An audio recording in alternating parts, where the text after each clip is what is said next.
Modos de falar e modos de escrever. É um texto da Márcia Bortoni, do Ricardo Bartoni e Stella Maris. Eles fizeram esse texto com base em observações de uma professora trabalhando com seus alunos em uma sala de alfabetização no Distrito Federal. A primeira atividade que eles observam é a produção de um texto coletivo, no qual a professora ela fica como escriba e os alunos eles vão contando a respeito de um passeio que eles fizeram. Aí a professora vai conversando com eles, vai levando eles a participar, vai fazendo perguntas e à medida que eles vão contribuindo, ela vai produzindo o texto coletivo no quadro. Nesse trabalho vai se notando as diferenças que existem entre o texto que é produzido oralmente e o texto que é escrito. Nessa atividade, mesmo os alunos não sabendo escrever, a professora vai trabalhando o letramento, vai falando para eles da importância de se ter um registro escrito do passeio, da importância do escriba, quando as pessoas elas não sabem escrever, e das diferenças que existem entre o texto oral e o texto escrito. A principal diferença entre o texto oral e o texto escrito é que quando a gente está contando alguma coisa para alguém, em geral, a gente tem um apoio muito grande do contexto. Então tem muitas coisas que elas não precisam ser muito bem detalhadas, ou a gente não precisa passar informações tão específicas e tão claras, porque o contexto ali ajuda que a pessoa entenda.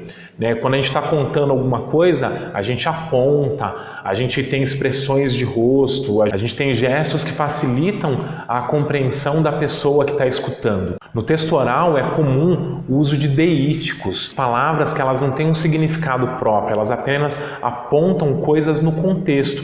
Por exemplo, quando eu digo ontem, a palavra ontem depende do contexto. Para saber o que é ontem, eu preciso saber o dia em que a história está sendo contada. Então é uma informação que depende do contexto. Quando eu uso na minha fala palavras como levar, trazer, aqui, ali, são palavras que dependem do lugar onde eu estou. Que no texto oral, como o texto oral está preso àquele contexto, ele é temporal, essas palavras funcionam muito bem, mas na hora que eu escrevo, eu crio dificuldades para a pessoa que vai ler. Então a professora, nesse trabalho de construção do texto coletivo, à medida que ela vai conversando com os alunos, ela vai substituindo esses deíticos para palavras que conseguem transmitir a informação de modo mais claro, de modo mais objetivo. Em vez de colocar ontem, por exemplo, eu posso colocar o dia em que aquilo aconteceu. Em vez de eu colocar aqui, eu ponho a informação do lugar onde as coisas estão acontecendo. Como eu já disse, no texto escrito a gente não tem o apoio do contexto, então eu tenho que tomar o cuidado de contar as coisas de modo claro e objetivo, de detalhar bem os fatos, de organizar o texto, a ordem dos fatos, de manter as características do gênero. E tudo isso a professora, quando ela constrói o seu texto coletivo, ela vai conversando com os alunos, vai fazendo as substituições que são necessárias, vai explicando para eles essas diferenças do texto oral e do texto escrito, para que, embora os alunos não sejam alfabetizados, eles consigam perceber já que existem diferenças bem definidas entre o texto que é falado e o texto que é escrito. E aí, como a escrita ela tem características permanentes e a fala em geral ela é momentânea, ela está presa àquele tempo, a menos que essa fala ela seja gravada, o que acontece é que a gente tende a se monitorar mais quando a gente escreve do que quando a gente fala. Então na fala é comum a confusão de pessoas gramaticais, uma ou outra redundância, alguns tropeços nos plurais das palavras. Isso são coisas que acontecem no discurso oral, até porque normalmente quando a gente está contando alguma coisa, a gente está pensando e ainda formulando aquilo que a gente vai dizer. Na segunda atividade, a professora faz uma roda de conversas a respeito de um vídeo do Chico Bento que eles viram.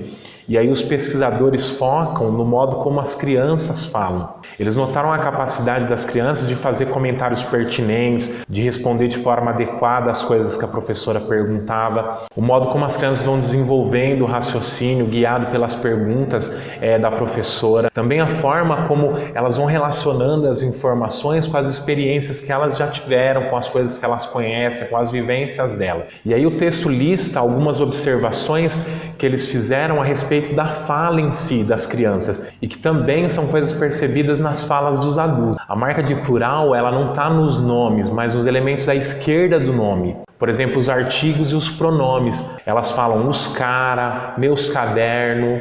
A supressão de sílabas. Ela tá lá, eles estão, eles estiveram na casa da minha avó. O gerúndio dos verbos sendo pronunciado sem o D, falando, brincando. escrevendo, a supressão do R, principalmente nos infinitivos, falar, dormir, a redução dos ditongos, rouba, beijo, caixa, o som nasal nas sílabas iniciais, identidade, cunzinha. Aí o texto diz que os alunos eles tendem a escrever da mesma forma que eles pronunciam, e é importante notar isso. Também é importante conhecer a origem dos alunos.